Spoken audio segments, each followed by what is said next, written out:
नमस्कार दोस्तों, मैं आपका भाई रितेश निगम। स्वागत है आप लोगों का आज के लेक्चर में।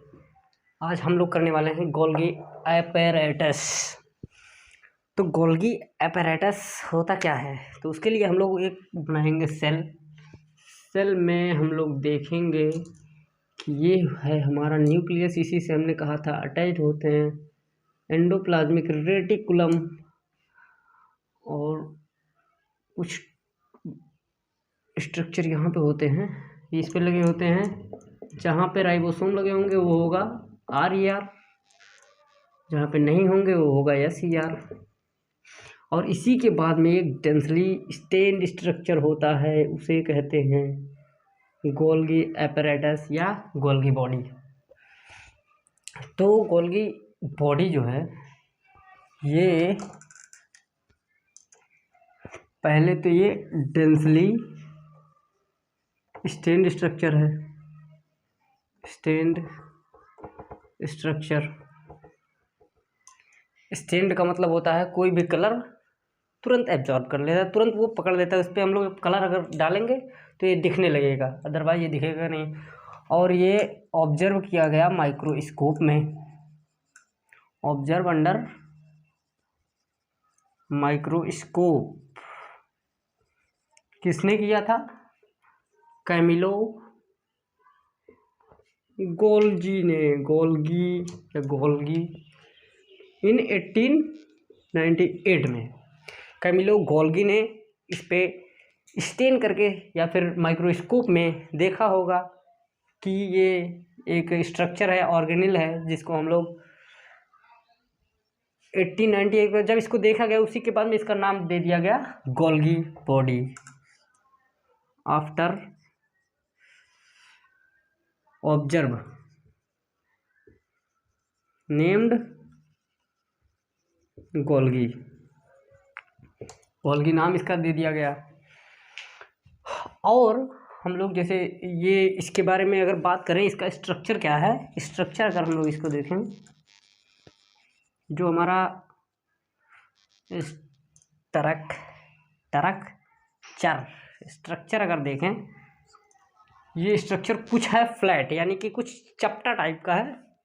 ये अगर ये हमारा सेल है, ये हमारा स्फेरिकल सेल है, तो उसमें कुछ इस तरीके का होगा, फ्लैट होगा और सैक लाइक, यानी कि झोले की तरह होगा। पहले तो ये फ्लैट होगा, दूसरा सैक लाइक होगा। सैक लाइक का मतलब, सैक का मतलब होता है झोला, फ्लैट यानी कि चपटा, और सैक लाइक झोले की तरह होगा। फ्लैट होगा और सैक लाइक होगा, और ये कॉन्सेंट्रिकली अरेंज्ड होगा, कॉन्सेंट्रिकली अरेंज्ड, कॉन्सेंट्रिकली अरेंज होगा। और इसमें दो फेस होते हैं जैसे, और हमने कहा कि ये फ्लैट होगा और सैक लाइक होगा। तो हमने कोई चीज़ ये बनाई जो फ्लैट है, फ्लैट का मतलब ये चपटा है, लेकिन इसके अंदर अगर हम लोग कुछ डालें हैं तो ये इसके लगभग जैसे झोले में डालते हैं अंदर तक चला जाता है, वैसे इसमें भी अगर कुछ डालेंगे तो अंदर तक जाएगा। फिर ये मॉडिफाई होकर फिर से यही स्ट्रक्चर बनाता है, अंदर से जाके फिर इसमें आता है। और इसका काम जो है पैकेजिंग और मॉडिफिकेशन होता है। तो ये सिर्फ समझाने के लिए हमने बताया। और हमने कहा कॉन्सेंट्रिकली अरेंज है, तो ये इस तरीके से अगर कोई भी चीज़ का अरेंजमेंट होता है तो उसको हम लोग कहेंगे कॉन्सेंट्रिकली अरेंज्ड।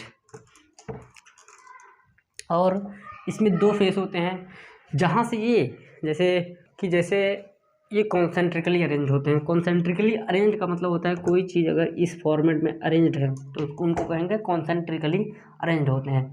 हमने कहा था कि फ्लैट होते हैं, चिपटे होते हैं, सैक लाइक यानी कि झोले की तरह होते हैं। इनमें अगर कुछ डालें हैं तो अंदर तक जाएगा, फिर ये मॉडिफाई होकर फिर ये स्ट्रक्चर सेम बनाएंगे। फिर वहाँ इसमें डालने के बाद में वही चीज़ इसमें आएगा, फिर आगे जाएगा, फिर आगे जाएगा। तो ये हमने कहा कि पैकेजिंग और मॉडिफिकेशन करता है। हमारा जो ये स्ट्रक्चर है, ऑर्गेनिल्स है, ये मॉडिफिकेशन और पैकेजिंग करता है, मॉडिफिकेशन और पैकेजिंग करता है। और इसमें हम लोग पाएंगे दो फेस, इसको हम लोग इरेज कर लेते हैं। इसमें हम लोग दो फेस पाएंगे। तो जहाँ से ये जैसे हमारा ये न्यूक्लियस है, न्यूक्लियस से जब RNA निकलता है और RER रफ एंडोप्लाज्मिक रेटिकुलम से जाके बाइंड करता है जहाँ पे राइबोसोम लगे होते हैं, तो RNA और राइबोसोम मिलकर प्रोटीन बनाते हैं। लेकिन ये फुली मैच्योर प्रोटीन नहीं है, ये आते हैं यहाँ पे गोल्गी बॉडी के जिस फेस के जिस स्ट्रक्चर के जहाँ पे सबसे पहले ये आके एंटर करते हैं गोल्गी बॉडी में, उसको हम लोग कहते हैं सिस फेस। सिस या कॉन्वेक्स या फॉर्मिंग फेस उसको कहते हैं, फॉर्मिंग फेस। और उसी के बाद में हम लोग देखेंगे जहाँ से ये पैकेज होके मॉडिफाई होके निकलता है उसको हम लोग कहेंगे ट्रांस फेस। ट्रांस या कॉनकेव या maturing face. Cis, convex, forming and trans concave maturing face. और ये जो हमारे पास सिस्टर्नी होते हैं ये वेरिएबल नंबर हो सकते हैं, ये वेरिएबल हो सकते हैं, वेरिएबल इन नंबर।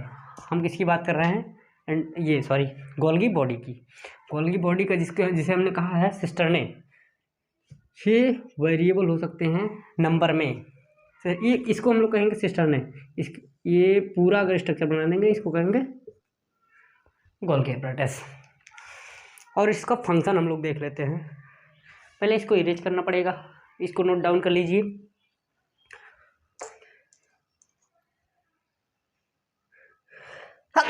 सॉरी,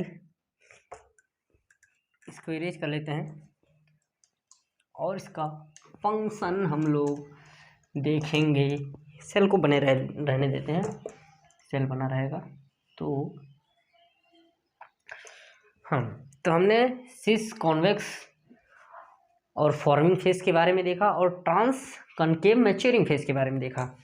तो अब इसका फंक्शन हम लोग अगर देखें, ये फंक्शन क्या करता है, गोल्गी बॉडी जो है हमारा, इसका फंक्शन है, अगर हम समझें इसको, ये है हमारा सिस फेस।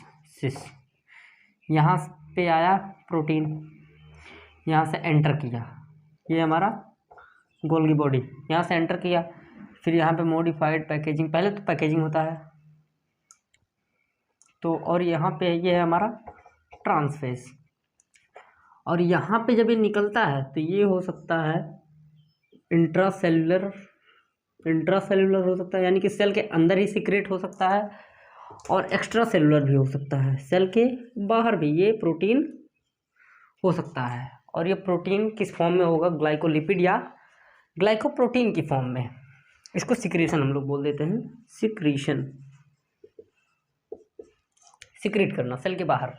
और फंक्शन में हमने कहा कि ये पैकेजिंग पहला करता है, पैकेजिंग, एंड सेकंड मॉडिफिकेशन करता है। क्या करता है? मॉडिफिकेशन करता है। अब कोई भी चीज़ है उसको जब तक एकदम अच्छे से पैक ना कर दिया जाए तब तक वो बहुत ही अच्छा दिखेगा नहीं। हमने एक बार बात किया था कि अगर किसी पे कवर लगा दिया जाए तो वो सुंदर दिखने लगता है।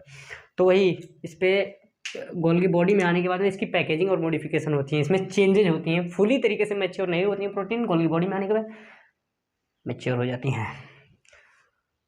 और हमारे पास बचता है कि पैकेजिंग देख लिया, मॉडिफिकेशन देख लिया, सिस फेस, ट्रांस फेस देख लिया, इंट्रासेलुलर सेक्रेशन होता है, और इसका जो सिस्टर्ने होता है, सिस्टर्ने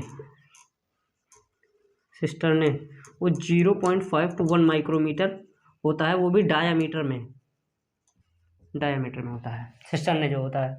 अब कर लेते हैं इसकी NCERT रीडिंग, बिना टाइम व्यतीत किए जल्दी से कर लेते हैं NCERT रीडिंग। आप लोग NCERT अपनी ज़रूर खोल लीजिए। हाँ, तो हम लोग पढ़ेंगे गोल्गी apparatus। दिख तो रहा होगा कैमिलो गोल्गी 1898, हमने पहले इसके बारे में इसके लिखा है, आप नोट्स में अपने देखिए। कैमिलो